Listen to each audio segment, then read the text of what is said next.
पर्यन्तां वन्दे गुरुपरम्परां वाक्यकारं वररुचिं भाष्यकारं पतञ्जलिं पाणिनिं सूत्रकारं च प्रणतोऽस्मि मुनित्रयम्। मित्राणि नमो नमः। आइए, आपका स्वागत है। मित्रों, आज हम पढ़ने जा रहे हैं बहुब्रीहि समास के अंतर्गत कुछ अन्य समासांत प्रत्ययों को, जिसमें से आज हम पढ़ेंगे समासांत अप प्रत्यय को। हालांकि अप्रत्यय विषयक एक सूत्र वरदराजाचार्य जी ने पहले भी उद्धृत कर दिया था, लेकिन बीच में कुछ अन्य विधियों का वर्णन करके उन्हें ध्यान आया कि अरे, एक तो अप्रत्यांत और छूट ही रहा है। तो दरअसल वो अप्रत्यय जो पहले वर्णित किया था, वो पहले पुंबद भाव के विषय में वर्णित कर दिया था। स्त्रियाम स्त्रियाम पूर्णी प्रामाण्यो प्रमादिषु, यहाँ पर तो जिसके कारण से इन्हें ये हुआ कि नहीं, अभी तो अप्रत्यय को और करना है, तो फिर द्वारा से इन्होंने वर्णन किया है। उस पुंबद भाव के प्रसंग को आप देख सकते हो, कहाँ वर्णन किया है। जब हमने पुंबद भाव को पढ़ा था, और पुंबद भाव के बाद में यह सूत्र था अपूर्णी प्रमाण्यो हो। तो जो पुंबद भाव सूत्र का शेष है, उसमें से अपूर्णी प्रामाण्य हो, ये अप्रत्यय का विधान करता था, जिसका उदाहरण आपने कल्याणी पंचमा रात्र यहाँ पर इस अप्रत्यय का विधान पढ़ लिया था। ठीक है। अब यहाँ पर, अब ये तो चूंकि पुंबद भाव के प्रसंग में आया था तब कह दिया, लेकिन अब जब द्वारा से समासांतों का स्वतंत्र रूप से वर्णन करने लगे वरदराजाचार्य जी, तो उन्होंने यहाँ पर उसको रख दिया कि चलो अब प्रत्यय को अब ठीक है विधि विधान से और बताते हैं। तो उसके लिए सूत्र उद्धृत किया है अंतर वैभ्याम च लोमना। और समासांत विधियों के विषय में एक बात जाने रहिए कि समास होने के बाद ही ये विधि प्रवृत्त होगी। तो आज हम अप प्रत्यय के एक विधायक के सूत्र को पढ़ेंगे, और आज हम जिस समासांत को विशेष रूप से पढ़ने वाले हैं वो है लोप। लोप हो जाना भी एक समासांत प्रत्यय नहीं बल्कि एक कार्य है, वो भी आप आज यहाँ बहुब्रीहि में देखेंगे। तो जिससे क्या होगा, जिससे आपका जो अकारांत शब्द है वो भी हलंत बन जाएगा। आइए देखते हैं, किंतु पहले अब के लिए अंतर वैभ्याम चलो हमने ये सूत्र बनाया। सूत्र का अर्थ होता है आभ्याम। आभ्याम से आपको सूत्रस्थ अंतर बहिभ्याम, इन दोनों का ग्रहण करना है। तो होगा आभ्याम इत्युक्ते अंतर बहिभ्याम लोम नो, अर्थात जो लोमन शब्द है, आभ्याम यानी कि अंतर से परे और बहिर से परे, जो लोमनांत बहुब्रीहि ये कहिए, उनसे अप हो जाता है बहुब्रीहि समास होने पर। तो उदाहरण प्रस्तुत किए हैं अंतरलोमा बहिर्लोमना, और दोनों को देखते हैं इधर। विग्रह कर लीजिएगा। अंतरलोमान यस्य सा, अर्थात जिसके भीतर की तरफ रोए हैं, उसको हम कहेंगे क्या, अंतरलोमा। अंतरलोम क्या होता है, प्रावारः, जिसे आप कह सकते हैं चादर, आज की भाषा में कहें तो।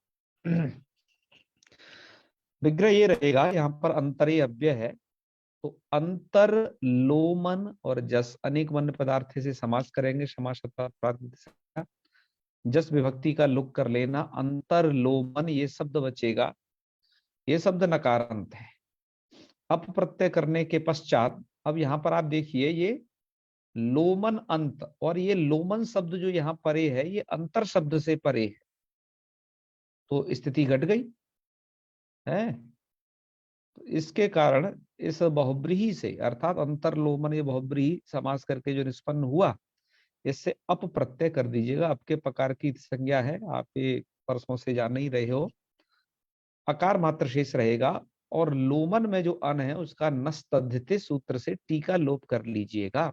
अंतरलोम और अकार को जोड़ करके अंतरलोम, और स्वादिकारी कर लीजिएगा अंतरलोम। इसी तरीके से बहिर्लोमानी इससे ऐसा चादर, उसको बोलेंगे क्या, बहिर्लोम। इस प्रकार का प्रावार। अन्य पदार्थ कोई भी हो सकता है, हमने ये प्रावार तो ले लिया है। आपको अन्य जगह अन्य पदार्थ अन्य भी मिल सकता है। आइए, ये आपने एक समासांत विधि पढ़ी, इसके अनंतर दूसरी विधि पढ़ते हैं। अब जो यहाँ पर ज्यादा से ज्यादा सूत्र उद्धृत किए गए हैं वो लोप विषयक हैं। आज हम आपको सूत्र बहुत पढ़ाएंगे, लेकिन आज के सूत्र में है कुछ भी नहीं, बड़ा सरल है। ठीक है, तो आप इन्हें आसानी से समझ भी पाएंगे। जैसे अब सूत्र उद्धृत किया जा रहा है, पादस्य लोपो अहस्त्यादिभ्यश्च। इस सूत्र के द्वारा पाद शब्द का लोप विधान किया जा रहा है, लेकिन यह लोप कहां नहीं लगेगा? हस्त्यादि वर्जिताद, हस्ति आदि वर्जित उपमानात परस्य। यानी कि हस्ति इत्यादि मित्रों कुछ शब्द हैं, वो हस्ति इत्यादि शब्दों को हम आपको दिखा देंगे, क्योंकि ये यहाँ पर हस्त्यादि एक गण है ये। तो ये जो है समासांत लोप का विधान हस्ति आदि शब्दों में नहीं होता है। ध्यान दीजिए क्या कह रहा है, हस्ति इत्यादि वर्जित उपमानात् परस्य। हस्ति इत्यादि को छोड़ देना, और जो कोई भी उपमान वाचक शब्द इससे मिल जावे, उन उपमान वाचक शब्दों से परे पाद शब्द से लोप स्यात्।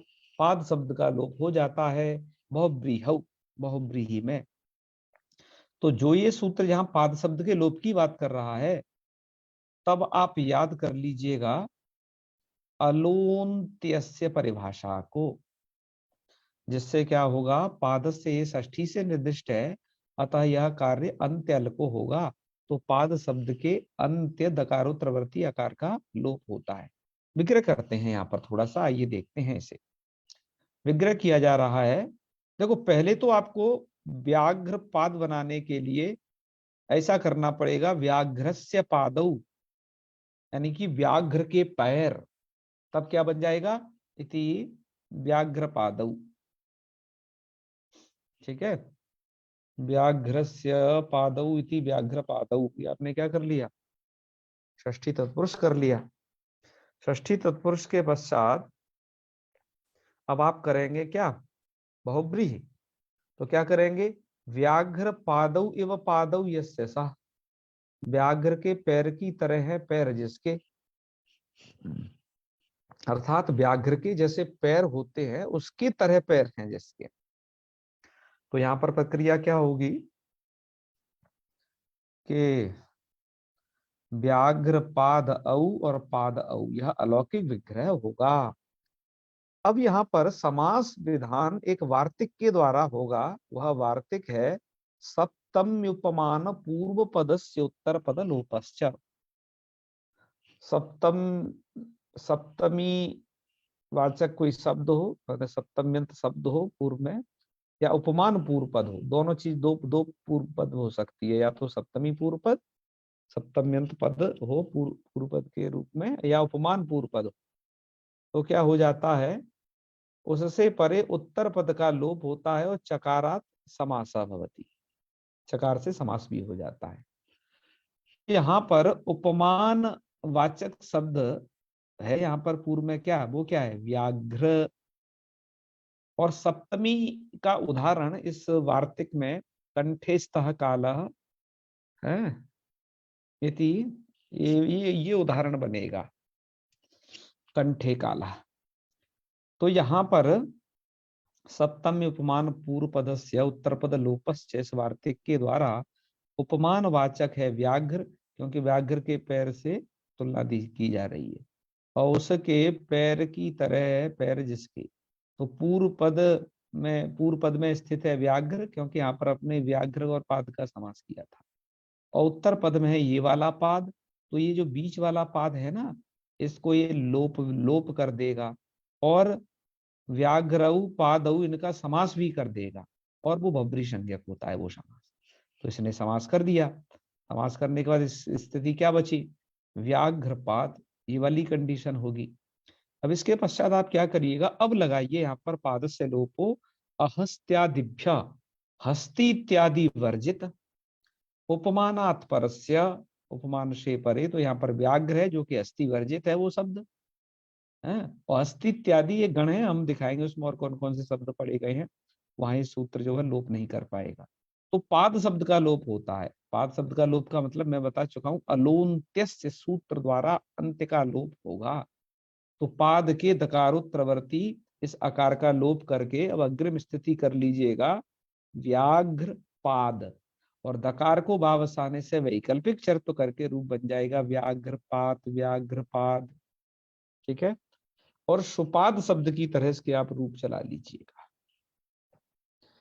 तो व्याघ्रपात का अर्थ क्या हुआ? व्याघ्रपात का अर्थ हुआ व्याघ्र के पैर की तरह पैर जिसके। लेकिन आप यहाँ मूल यदि देख रहे हो, मूल में यहाँ पर अर्थ किया जा रहा है व्याघ्रस्य एव पादौ अस्य। तो ये विग्रह का क्या तात्पर्य है कि व्याघ्र की तरह है पैर जिसके। तो ये तो बड़ी ऐसी बात लग रही है विशंसी के व्याघ्र की तरह है पैर जिसके। तो यहाँ पर गीता प्रेसकार ने बड़ा ही रोचक प्रसंग कहा है। वो जो टिप्पणीकार है उन्होंने कहा कि ऐसा विग्रह करना कोई बहुत ज्यादा उचित प्रतीत नहीं होता है। वो इस पर लिखते हैं इस तरीके से, हम आपको उन्हीं के शब्दों में ये सब सुनाते हैं और दिखाते हैं। वो लिखे हैं यहाँ पर कि व्याघ्र पादौ अस्य इति विग्रह है। यदि ऐसा विग्रह करते हो व्याघ्र पादौ अस्य, तो फिर कह रहे हैं नहीं व्याघ्रो कस्यचित पादो भवति। यदि ऐसा विग्रह करोगे व्याघ्र पादौ, जैसे ऐसा नहीं करना है। ठीक है। तो नहीं व्याघ्र कस्यचित पादो भवति, कहा कि व्याघ्र किसी का पैर कैसे हो जाएगा। तो तुम कहोगे कि नहीं व्याघ्र शब्दस्य व्याघ्र पादे लक्षणा कर दोगे। तो लक्षणायाम अपि तदीय पादो नान्यस्य एवं असंभव, वैसा पैर और किसी का हो ही नहीं सकता है, असंभव। क्योंकि व्याघ्र की तरह पैर कैसे हो जाएगा? व्याघ्र के पैर की तरह पैर हो सकता है, बात यह है। इसलिए कहा तो लक्षणाया पर्यवसानात् फलितार्थ विग्रह। इसलिए ये फलितार्थ विग्रह समझना चाहिए। व्याघ्रस्य पादौ इव पादौ यस्य अस्य, या फिर व्याघ्र के पैर की तरह है पैर इसके या उसके। तो इस प्रकार के विग्रह सही होते हैं। ऐसे ही ध्यान दीजिए, इस प्रकार के समास को पहले भी ये बीच में आया था, लेकिन हमने सोचा कि जब ये आएगा, ये उष्ट्र, जैसे उष्ट्र मुखम बनाते हैं, उष्ट्रस्य मुखम एवं मुखम यस्य, ऊंट के मुख की तरह है मुख जिसका। तो इसको इस तरीके से समास विधान यहाँ इसके साथ किया जाता है। ठीक है, अब आप समझे होंगे थोड़ा सा इसे। तो ये बन जाएगा व्याघ्रपात। अच्छा, और यह कार्य कहाँ नहीं होता है तो उसको जान लीजिएगा। इसी तरीके से अन्य उदाहरण भी समझ लीजिएगा, लेकिन ये इस गण में पढ़े गए शब्द नहीं होने चाहिए। जैसे हस्तिपाद, हस्तिपाद का मतलब होगा हस्तिपादौ इव पादौ यस्य। इससे पहले आप हस्तिपादा में समास कर लें, जैसे यहाँ पर ये तत्पुरुष कर लिए है वैसा। उसके बाद वब्री करें कि हस्तिपादौ इव पादौ यस्य सः, तो क्या बन जाएगा हस्तिपादः। और देखो यदि समासांत होता ये लोग तो क्या रूप बनता? हस्तिपात या हस्तिपाद, ये रूप बनते। ठीक है, लेकिन ये किसमें पढ़ा गया है? हस्ति आदि का पहला शब्द है। और फिर कहा दूसरा भी दे दिया कुशूलपाद। तो यहां पर तो है कुशूल पादव एवं पादव यस्य। यहाँ पर तुम भले ही इव न लगाओ दो बार, क्योंकि यहाँ पर तो कुशूल, हाँ, कुशूलस्य पादस्य एवं पादौ यस्य सह। तो ऐसा विग्रह का किया जा सकता है कि नहीं? क्यों जी? टीकाकारों ने क्या लिखा है कि इस तरीके कुशूल के पैर की तरह है पैर जिसके। दरअसल कुशूल क्या शब्द है, इसके लिए पहले आपको समझना है। कुशूल एक अन्न का कोठा हुआ करता था, जिसे आप कहते हैं इसमें अन्न भर के रखते हैं।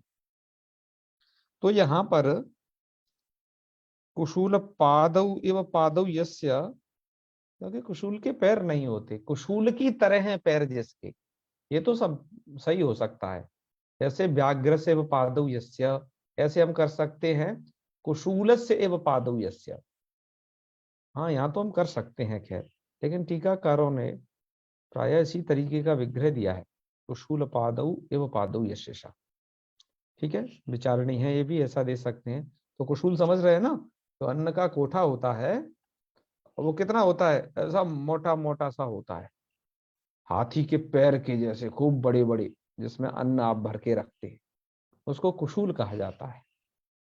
तो कुशूल पादौ यो पादौ इससे सा, तो क्या बन जाएगा, कुशूल पादा।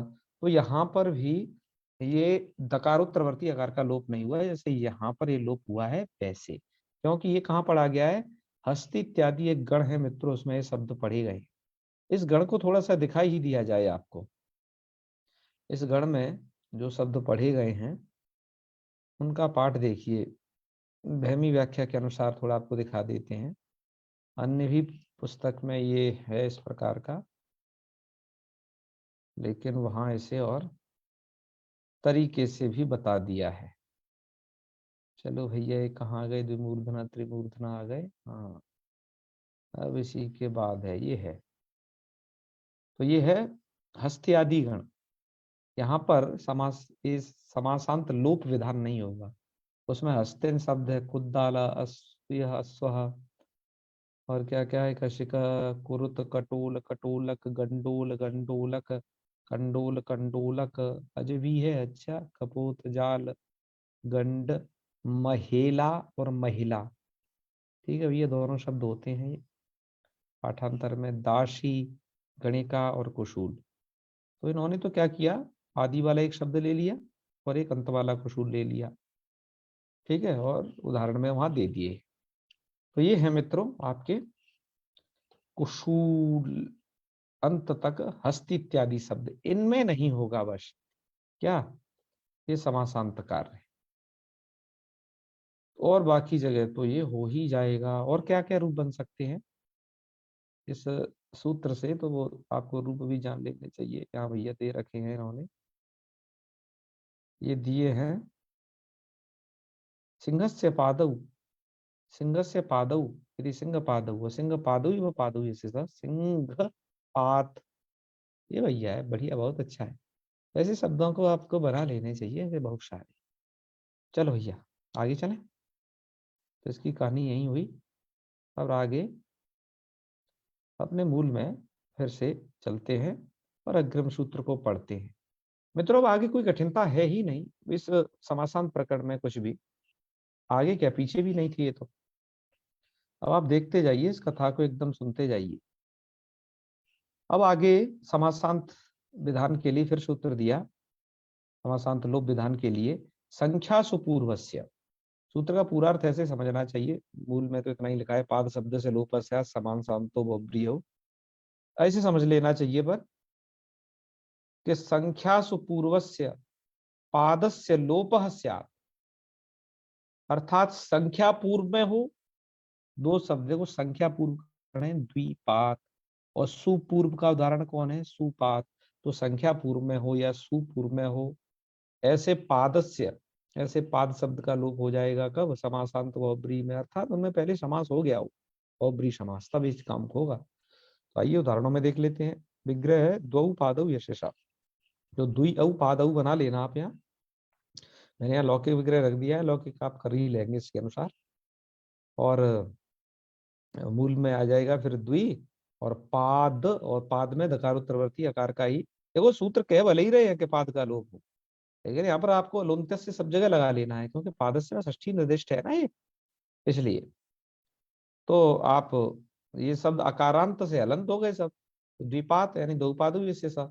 अब देखो द्विपाद को देख करके यहाँ पर बहुत बच्चे क्या कर देते हैं, भैया लगा दो झट झट से इसमें द्विगु, ऐसी बात नहीं है। आपके बहुब्री में भी ये संख्या पूर्व वाले शब्द हैं ये, तो द्विपाद द्विपाद ये वैकल्पिक चरत्व है। ऐसे ही सुशोभनऊ पादौ यस्य सा, सु अर्थात शोभनऊ, पादौ यस्य सा है। और यहाँ पर द्विपाद लिखा रह गया भैया, यहाँ पर आप क्या बना लेना, स्विप सुपाद, स्विपात और सुपाद, दो रूप बन जाएंगे यहाँ पर। तो ये जो है बावसाने वैकल्पिक चरत्व है, तो ये हो जाएगा। अब आइए अग्रिम स्लाइड में चलते हैं, इस स्लाइड में इतना ही पाठ था। अब आगे और भी कुछ समासांत का विधान किया जा रहा है। वो विधान भी बड़ा हल्का है, समझ जाएंगे, बस ये तो स्मरण की बातें हैं, काठिन्य नहीं है यहाँ के पाठ में, बिल्कुल भी एकदम रसगुल्ला की तरह। उद विद्भ्याम है, काकुदस्य, ये सूत्र है। उद और विभ्याम दो है, विद नहीं है, सॉरी, उद विभ्याम। तो समासांत लोप विधायक है ये, तो करता क्या है, स्पष्ट है। उद विभ्याम, यहां से ले लो सीधे, उद और वी से परे काकुदस्य, देखो सूत्र और वृत्ति मिला के रद्द कर लो, उद और वी से परे काकुदस्य लोपः स्यात्, लोप हो जाएगा और वो समासांत बहुब्री होगी, इसको भी यथावत लगाए रहना। तो इसमें जोड़ लेना, उद्गतम काकुदम यस्य, है, ऊंचा उठ गया है काकुद जिसका, ऐसा ऊंट ऊंट होता है ना ये, इसलिए। तो उद्गत सु और काकुद सु, काकुद, भैया ये हलंत हो गया है ना, ये हलंत की बजाय अदंत कर देना, नहीं तो दिक्कत होगी, क्योंकि समासांत लोप करना है अब हमें। तो लोप कब किसका करेंगे, जब काकुद शब्द अदंत होगा, तभी दकारोत्तरवर्ती आकार का लोप हो पाएगा। तो ठीक है। और अब आप यहाँ क्या करेंगे, ऐसी स्थिति होने पर उद्गत सु काकुद सु, एक वार्तिक पढ़ा गया है बबरी में पहले, प्रादिभ्यो धातु जस्य वाच्यो वाच उत्तर पद लोपः।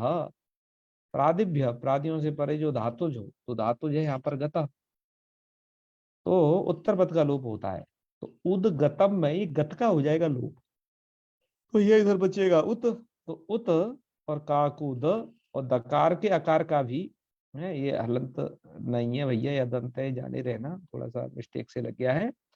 तो उद, तो उत, काकुद, और क्या हो जाएगा यहाँ, उत काकुद, मतलब ये दकार के आकार का लोप किससे हो गया, उद्भिव्याम काकुद से, इससे लोप हो गया। काकुद के, काकुदस्य में षष्ठी है ना, यदि यहाँ पर भी अलुंत से सूत्री लगेगा, तो दकार उत्तरवर्ती आकार का लोप करके उत काकुद ऐसा बन जाएगा, और वही कार्य है फिर तो, उत काकुद उत काकुद। ऐसे ही विकाकुद कैसे बनाना है, कि विगतम या कहो विकृतम या कहो विशिष्टम काकुदम, इससे कोई सा भी इसमें से लगा लेना विकृत, तो क्या बन जाएगा, तो यहाँ पर वी पूर्व में रहेगा, विगतम, और यहाँ पर भी प्रातिपदिक धातु जैसे बाजू उत्तर पद लोपा से गतम का लोप करके, ठीक है, या फिर कृतम सिस्टम किसी का भी इधर से लोप करके आप विकाकुत रूप बना लीजिएगा, उत्काकुत की तरह प्रक्रिया शेप में। और ये सभी जो कार्य है, कहीं पूर्णात विभाषा, पूर्णात परस्य, अर्थात पूर्ण शब्द से परे जो काकुत का लोप है वो विभाषा यानी कि विकल्प से हो जाता है। पूरा ही अर्थ लिख दिया है, पूर्णात परस्य काकुदस्य लोपो वा स्यात् समासांतो भवब्रीहु, ठीक है, लोप विकल्प से करेंगे अब। तो चलिए, हमने किया लोप विकल्प से, तो पूर्ण शब्द से परे के पूर्णम काकुदम यस्य सा, इन सब का आप कर लीजिएगा इसी तरीके से। अलौकिक विग्रह, और अलौकिक विग्रह में पूर्णम काकुदम से वही अनेक मन्य पदार्थ है, से समास करेंगे, और समास करने के बाद पूर्ण काकुद बनेगा, और काकुद के दकारोत्तरवर्ती आकार का लोप होकर के पूर्ण काकुत या पूर्ण काकुद, ये दो रूप यहाँ बनेंगे। और एक बार समासांत नहीं होता है तो पूर्ण काकुदः ऐसा अकारांत वाला भी रूप साधु माना जाएगा। ठीक है, ये वैकल्पिक विधान का था, पूर्ण काकुदः बन जाएगा। अब मित्रों इसके बाद हृदय शब्द को हृदय निपातन करने के लिए सूत्र बनाया गया है। सूत्र का अर्थ है कि सुदुर्भ्याम हृदय से हृदय भावो निपात्यति, सु और दुर से परे हृदय को हृदय भाव निपातन होता है। हृदय को क्या करता है ये, हृदय भाव निपातन। तो विग्रह देख लीजिएगा, देखो समास तो इतने ही मात्र में है यहाँ पर, किसमें, सुहृद, इतने मात्र में सुहृद, वही दकार को नकार हो गया है मित्रों, यरो नुनासिको नुनासिको हुआ के कारण आपका मूल शब्द होगा ये सुहृद। ऐसे यहाँ पर क्या होगा, दुर्हृद। ये कैसे बनेंगे तो देख लीजिए, सुहृद दुहृद बनाने, सुहृद माने मित्रम, दुहृद माने अमित्रम, दकार में जो आकार बैठा हुआ है ना, इसको अमित्रम कर लेगा। तो ऐसे कर लीजिएगा, सुशोभनम हृदय में से सा, तो यहाँ पर क्या बन जाएगा, सु और हृदय रहेगा अलौकिक विग्रह वाक्य में। और इस हृदय शब्द को अब आप हृत कर लीजिएगा, तो बन गया आपका सुहृद। तो दकार को तकार करके दो रूप बना लेना, सुहृद सुहृद। एक इसको कहते हैं मित्रम को, जो इधर दे दिया है। ऐसे ही दुहु यानी कि दुष्टम हृदय में से सा, दु की व्याख्या है दुष्टम, ऐसे सु की व्याख्या यहाँ शोभनम थी, है ना। तो दुहु यानी कि दुष्टम हृदय में से सा दुहृद। तो दु का यहाँ पर हृदय के साथ समास करेंगे, हृदय को हो जाएगा हृदय, क्या रूप बन जाएगा आपका दु हृदय, ऐसा बन जाएगा। यदि सूत्र नहीं होता तो सुहृदयम दुहृदयम इस प्रकार के संभावित रूप होते। तो ये निपातन के विषय में था ये चीज। अब आज हमें यहीं तक पढ़ना है। इसके बाद का जो पाठ है वो बहुब्रीहि समास का बहुत ही प्रसिद्ध एक प्रत्यय है, समासांत प्रत्यय कप। हम उस कप प्रत्यय को पढ़ेंगे, है ना। जब कुछ भी ये विधान न किया जाएगा तब समासांत कप प्रत्यय तो सबसे ही हो जाएगा, इन सबको छोड़ करके। तो समासांत कप प्रत्यय को पढ़ेंगे हम मित्रों कल से। लेकिन अभी हम आपको ये सुहृद दुहृद मित्रा मित्र इसके विषय में कुछ एक बात बताने से पूर्व सुधा व्याख्या को दिखा लेते हैं कि उन्होंने इस सब का वर्णन किस किस तरीके से किया है। तो आइए यहाँ पर हम पहले सुधा व्याख्या को देखेंगे, उसके बाद वीवी मिराशी जी वाली पुस्तक को देखेंगे। उसमें भी आज कुछ बातें मुझे मिली। भैया बड़े हो जाओ। हाँ जी, यहाँ से इन्होंने कुछ टीका की है, ठीक है। कल द्विमूर्धानव हमने पढ़ा था। द्विमूर्धानव एक टीकाकार कहते हैं कि वो किसी राक्षस की संज्ञा है। आइए आज हमने यहाँ से पढ़ा है वो यही है। अंतरलोमना बहिर्लोमना, अंतरलोमानी ऐसे अनेक मन पदार्थ से समास, और अंतर्वैभ्याम लोमना से यहाँ पर हो जाएगा अप प्रत्यय, और समासांते कृते वह संज्ञाम टीलोपे कृते का नस्त से टीलोप करके सिद्ध हो जाएगा। आइए आगे पढ़ते हैं इसको। पादस्य लोपो हस्त्यादिभ्य। तो यहाँ पर व्याघ्रपाद बनाया है इन्होंने। व्याघ्र से एवं पादौ यस्य असौ। व्याघ्र से पादौ को मतलब ऐसे समझना, व्याघ्र से पादौ एवं पादौ यस्य, ठीक है। व्याघ्रपाद बन जाएगा। यहाँ पर कह रहे हैं अनेक मन पदार्थ से समास हो जाएगा लुपो लुकी। और व्याघ्रपाद इत्यत्र पादस्य लोपो अस्तादिभ्य से दकारोत्तरवर्ती अकार से लोपो विभक्ति कार्य च कृते अवसाने दस्य तत्वे कृते व्याघ्रपात, और विकल्प कर दोगे तो व्याघ्रपाद ऐसा रूप होगा। अवसाने से वैकल्पिक शर्त होता है ना, इसलिए ऐसे ही आपको बना लेना है। हस्ते कुशूल पादा कह रहे हैं अत्र पाद शब्द से लोप होना, यहाँ पाद शब्द का लोप नहीं होता है क्योंकि वो हस्ते आदि में पढ़ा गया, इसलिए। संख्या से पूर्व से को ऐसे दे रहे हैं कि उपमानात पर, उपमानात परत्वाभावाद प्राप्त वचनम। चलिए, तो इसलिए है द्विपाद। द्विपादव विशेषा, इसमें ऐसा विग्रह है। पशु का मतलब है शोभनव पादव विशेषा, ठीक है। शोभनम या शोभनव पादव विशेषा, ऐसा विग्रह करिए। द्विवचन से करिए, हमने शायद एक वचन से किया है पहले। तो अत्र संख्या सुपूर्वस्यति समासांतस्य लोपः। तो ये है। और उद्भ्याम काकुदस्य को आगे अर्थ करके अब आगे उसको उत्काकुदा को बना रहे हैं कि उन्नतम काकुदम में से उत्काकुद, और विगतम काकुदम में से विकाकुद। यहाँ पर बहुब्रीहि समास कर लीजिएगा। और प्रक्रिया सरल है, इन्होंने और भी कुछ खास लिखा नहीं है। तो हमने आपको पढ़ाया है, लगभग वही सब बातें यथावत लिखी हैं, ठीक है। और जब इन्होंने स्वरहिन मित्रम यानी कि जो निपातन वाला जो बनाया है, वहां पर भी इन्होंने यही किया है। सु अर्थात शोभनम हृदय में से अनेक मान्य पदार्थ से समास, और सुपोलो की सुहृद दुर्हृदौ मित्रा मित्रयो इति। देखो ये मित्रा मित्रों में जो निपातन है ना, तो सुहृद अर्थ में मतलब सुहृद शब्द मित्र इस अर्थ में निपातन होता है, और दुहृद अमित्र अर्थ में निपातन होता है। इसको आपको जानना है। ये निपातन का मतलब होता है अन्यादिश प्रयोग प्राप्त, अन्यादिश प्रयोग करना। तो ये इस तरीके से निपातन किया गया।